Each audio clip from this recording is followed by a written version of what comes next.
Once upon a time, there was a woman who lived all alone on a stony shore in the far, far north. Every day she went down to the little pebbly beach.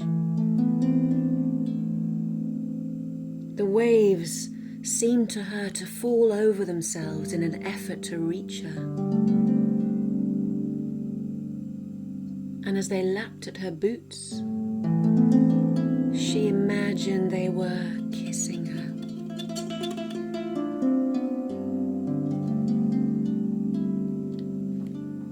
She would listen to the whisper of the waves, and she would imagine they were calling her name. She would close her eyes and lose herself in the sensation of their kisses. For she hunted, she gathered, she gutted, she skinned, she mended her nets, she tended her fire, and all alone. She ate alone, she slept alone. And it wasn't the kind of alone like, oh, I love to be alone. No. It was the kind of alone which can make your heart feel smaller.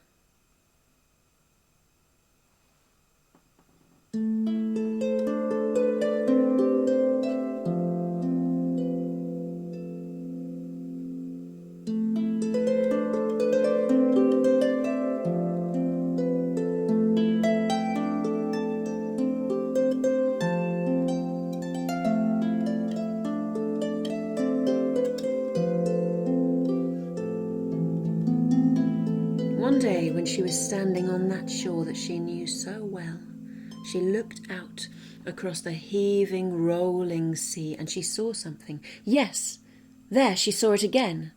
It was the smooth grey back of a young male humpback whale. Her skin began to tingle. Her body felt alive when she saw how beautiful he was. Without taking her eyes from the sea, she reached back for her harpoon. She took aim, and when that young male whale breached the surface again, she fired her harpoon and it shot out across the water. The rope flew behind it. She caught the end, and she knew she had hit her target because that harpoon had teeth. And when she felt it tug, she pulled. She heaved and she hoed and she heaved and she hoed, and the body of the whale came closer and closer and closer. The waves, they started murmuring and whispering to her. They were fearful that they might lose her devotion, but she paid them no heed. She removed the harpoon and she pushed the body of the whale over the stones, up over the ice and onto the snow. When it was there, she trailed her fingers lightly over his skin, and it was smooth. And she thought, oh, that is lovely. She knelt down and she put her arms around him, and he was warm, and she thought, oh, that is lovely. That is lovely.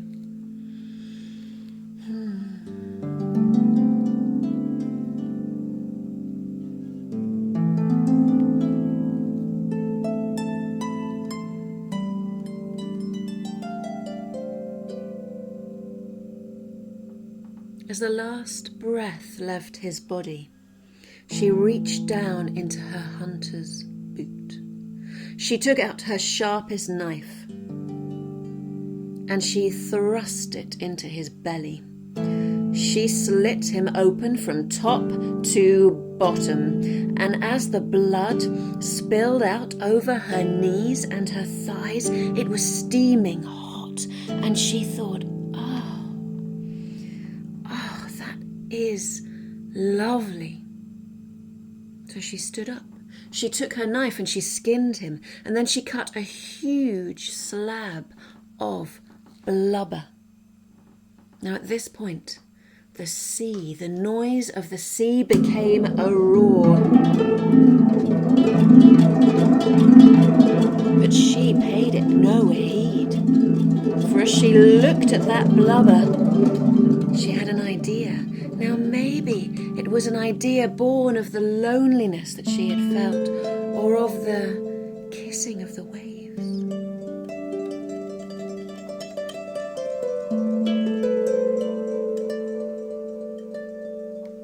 She took her knife and she began to carve and shape. She created a huge head, wide neck. She sculpted broad, muscly shoulders, long, powerful arms, wide hands with long fingers. She shaped pectoral muscles and abdominal muscles and the smooth hollow between the hip bones. She carved long, strong legs and delicious feet. And then she looked back at the little hollow between the hip bones. She thought, Now she'd never seen one before, so she wasn't exactly sure. But she reached back and she took another piece of blubber and she began to shape it. She rolled it between her hands like this. She rolled it and rolled it. She wasn't too sure about size. She thought maybe, okay. And then she shaped and rolled. And when she was content, she scored the base of it. She wet it and she slapped it on.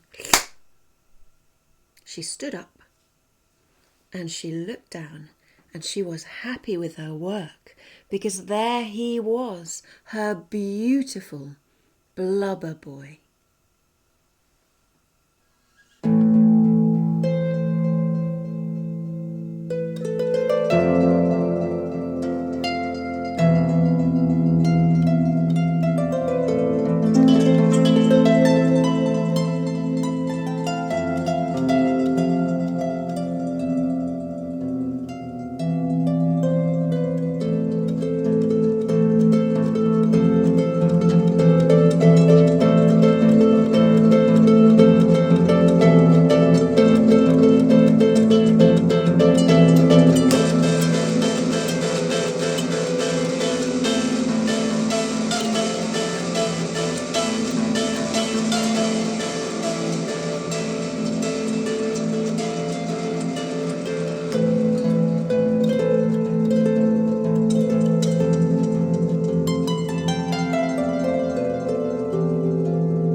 She looked to the left, she looked to the right. There was no one there, there never was. So she pulled back her hunter's breeches. She took one leg and she stepped over him, and she began to lower herself down. Now she'd never done this before, but it's instinctive. So she began to lower herself slowly down, and she thought, oh, that is lovely. She lowered herself right down and she began to rock back and forth and back and forth. And do I need to really do this bit? Anyway, she did. She did figure of 8. She improvised back and forth until she flushed life into him. And she stood up and she looked at him and she said, "Come with me." And he didn't move. He didn't reply. And she said, "I'm sorry. Please, would you come with me?" And she held out her hand, and he reached his hand up to meet hers and took it in his. But still he didn't speak. She looked more closely, and she realized she had forgotten to carve him a mouth. She thought, "Oh, that is lovely." So she took him by the hand and she led him into her hut. And they rocked and they rolled until the earth shook and steam burst through the cracks in the walls. Now, life went on. She hunted, she fished, she gutted, she skinned, she mended her nets, and she looked after her blubber boy. The heat of her body was one thing, but the heat of the fire or the heat of the sun was quite another. She mostly kept him in the corner, just so he was safe.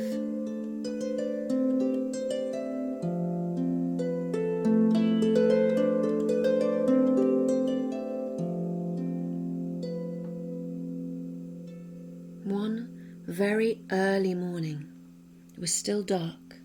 She was unusually still asleep. But he woke up, and when he thought of her beautiful face, he decided he would show her that he was a real man. He got up and he crept quietly across the floor of the hut. He opened the door and he slipped out across the pebbly beach and he got into her kayak. He pushed himself off and he thought, "Oh, how marvellous to feel the cold salt air on my cheeks." And the waves, the whispering waves, they rocked him. They lulled him. They played him a sweet, sweet lullaby until he was fast asleep. Now, he didn't wake up as the sun broke over the horizon. He didn't wake up as the sun climbed up into the air. He didn't wake up until the sun was blasting down from directly above him. He tried to lift his head to see where he was, but he couldn't move. He tried to push with his arms to heave his body up, but he couldn't. He was stuck. He had melted to the bottom of the boat. He couldn't even reach the paddle to steer himself towards the shore. Now, the woman, all she could do was stand all alone on the seashore.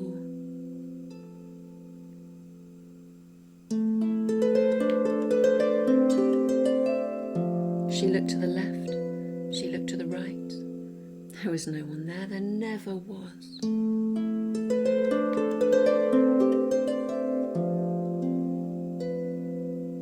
Eventually the tide turned and brought her boat back.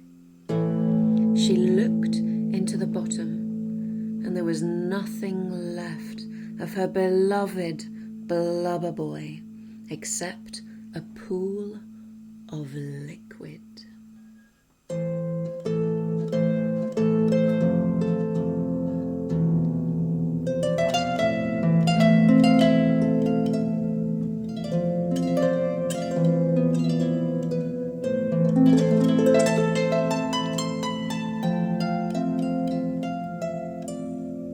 She didn't know what to do.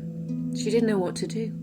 She dragged her boat over the pebbles, over the ice and onto the snow, and she began to dig. She didn't know what to do. She began to dig. She dug through the snow, through the ice, through the stones, and deep down into the earth until her fingers were bleeding. She picked up her kayak and she poured him into the hole that she had made. And then she took her hunter's knife and she scraped until every last bit of him was in the hole. And then she covered him up.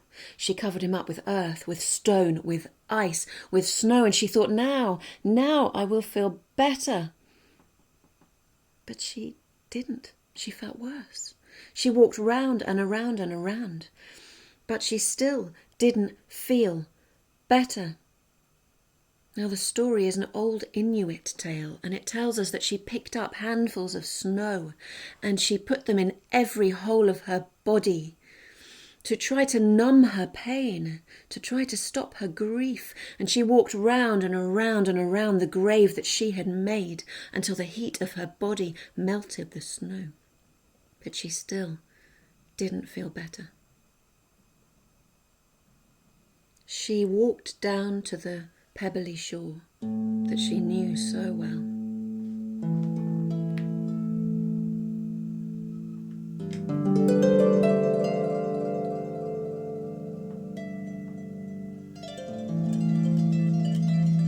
The waves, they didn't dare come near her in her grief.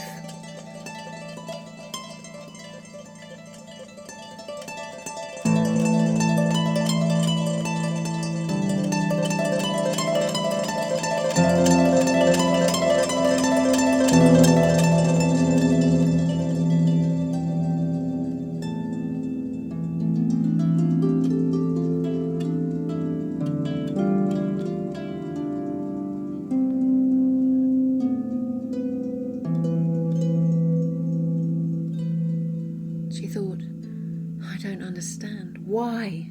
Why? I don't understand. She looked to the left, she looked to the right. There was no one there. There never was.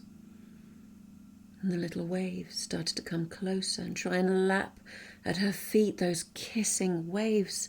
But she ignored them. She just looked out at the cold, grey sea, and her heart felt as heavy as stone. And then she saw it. And then she saw it. She saw it. Yes, there it was. The smooth grey back of a young male basking shark. She didn't take her eyes off the water. She reached back for her harpoon. And as she took aim, she thought, now I understand. Now I understand. And as she fired, she thought there are always plenty more fish in the sea.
Thank you for joining us.